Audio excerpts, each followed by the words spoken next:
Dear parents and students, welcome to Evergreen Guidance Coimbatore. All India quota MBBS BDS counselling கலந்துக்கிட்டு நம்ம security deposit பே பண்ணியிருப்பாங்க. 5,000 பே பண்ணியிருக்கலாம், 10,000 பே பண்ணியிருக்கலாம், 2 lakhs பே பண்ணியிருக்கலாம். ஸோ இந்த மாதிரி செக்யூரிட்டி டெபாசிட் ரீஃபண்ட் ஆகாமல் இருக்குங்க. இந்த செக்யூரிட்டி டெபாசிட் 2025 கவுன்சிலிங்கில் கலந்துக்கிறதுக்கும் ரீஃபண்ட் ஆகாமல் இருக்கு. அதே நேரத்தில் 2024 கவுன்சிலிங்கில் கூட ஒரு சிலருக்கு ரீஃபண்ட் ஆகலை. ஸோ அதுக்கான என்ன ப்ரொசீஜர் அப்படிங்கிறத சொல்லியிருக்காங்க. அப்போ இது 2025 ரீஃபண்ட் ஆகாததுக்கு இந்த மாதிரி ப்ராசஸ் ஃபாலோ பண்ணுவாங்களான்னா அது அந்த மாதிரி டீட்டெயில் கொடுக்கல. பட் இந்த மாதிரி நீங்கள் ரெடி பண்ணி வச்சுக்கோங்க. ஒருவேளை உங்களுக்கு 2025 ரீஃபண்ட் ஆகாதவங்களுக்கு இந்த மாதிரி லிஸ்ட் வரக்கான வாய்ப்புகள் இருக்கு. ஸோ இப்போ என்ன சொல்லியிருக்காங்க அப்படின்னா 2024 ரீஃபண்ட் கேசஸ் என்ன சொல்லியிருக்காங்க அப்படின்னா அது 17/3/2026 ஒரு நோட்டிஃபிகேஷன் கொடுத்துருக்காங்க. Submission of annexure A for refund security deposit UG 2024 கவுன்சிலிங்ல.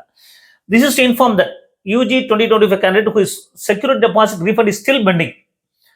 As per the enclosed candidate list, they are required to submit Annexure A to initiate the refund process.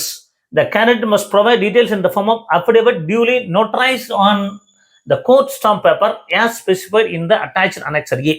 அது கோர்ட் ஸ்டாம்ப் பேப்பர் மூலமா attach பண்ணி அனுப்பணும்னு சொல்லியிருக்காங்க. The completed Annexure A should send via email adgme@nic.in with a copy marked to finance mcc@lifecarehll.com. இந்த ரெண்டும் போனன்னு சொல்லியிருக்காங்க. But இதில் ஒரு சந்தேகம், 2025 நான் ரீஃபண்ட் ஆகினவங்க ரீஃபண்ட் ஆகாதவங்களுக்கு இந்த மாதிரி பண்ணலாமா அப்படின்னா நம்ம பொறுத்திருந்தான் பார்க்கணுங்க. பட் இந்த மாதிரி நீங்கள் ரெடி பண்ணி வச்சுக்கலாம், அந்த ஃபார்மேட்டெல்லாம் ரெடி பண்ணி வச்சுக்கலாம். The candidate are advised to complete and submit the required documents at the earliest.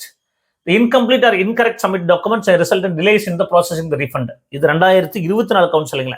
So இந்த மாதிரி ஒரு லிஸ்ட் கொடுத்துருக்காங்க. அது இந்த லிஸ்ட் ஒரு 14 பேரோட லிஸ்ட் கொடுத்துருக்காங்க. அனெக்சர் என்ன சொல்லியிருக்காங்க அப்படின்னா I son or daughter of bearing roll number, அது NEET roll number, NEET application number for NEET UG counselling year 2024 தான் சொல்லியிருக்காங்க.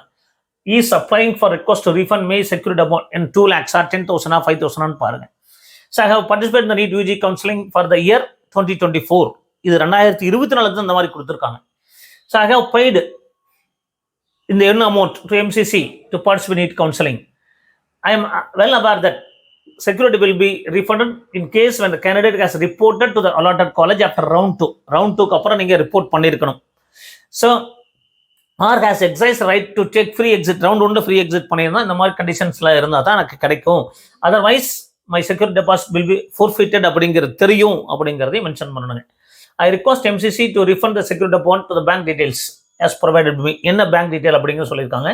ஸோ என்னென்ன என்க்ளோஸ் பண்ணணும்னா copy of Aadhaar card, admit card bearing roll number, admit card வச்சிருக்கணும். 2024 student வச்சிருந்தா தான் நம்ம apply பண்ண முடியுங்க. Details of the bank account from which amount is remitted, எந்த அக்கௌண்ட் நம்பர்லேருந்து நீங்கள் ரெமிட் பண்ணீங்க அப்படிங்கிறதையும் பணத்தை கட்டினீங்க அப்படிங்கிறதையும் பார்க்கணும். Details of the bank account to which account is to be refunded, எந்த அக்கௌண்ட்டுக்கு ரீஃபண்ட் ஆகணும். அது ஒரு சில டைம் பார்த்தீங்கன்னா நீங்கள் நெட் சென்டரில் போய் பண்ணியிருக்கிறாங்க. ஸோ அந்த மாதிரி கேசஸ் எல்லாம் இருக்குது. அப்போது எந்த அக்கௌண்ட்லேருந்து ரீஃபண்ட் பண்ணீங்க, ரெமிட் பண்ணீங்க, பணம் கட்டினீங்க, எந்த அக்கௌண்ட்டுக்கு ரீஃபண்ட் வேணும் அப்படிங்கிறதையும் பார்க்கணும். Attach scan copy of the passbook or cancel cheque leaf. So அதிலலாம் டீட்டெயில் இருக்குங்க. அதாவது IFSC கோடு, அக்கௌண்ட் நம்பரெல்லாம் இருக்கும்.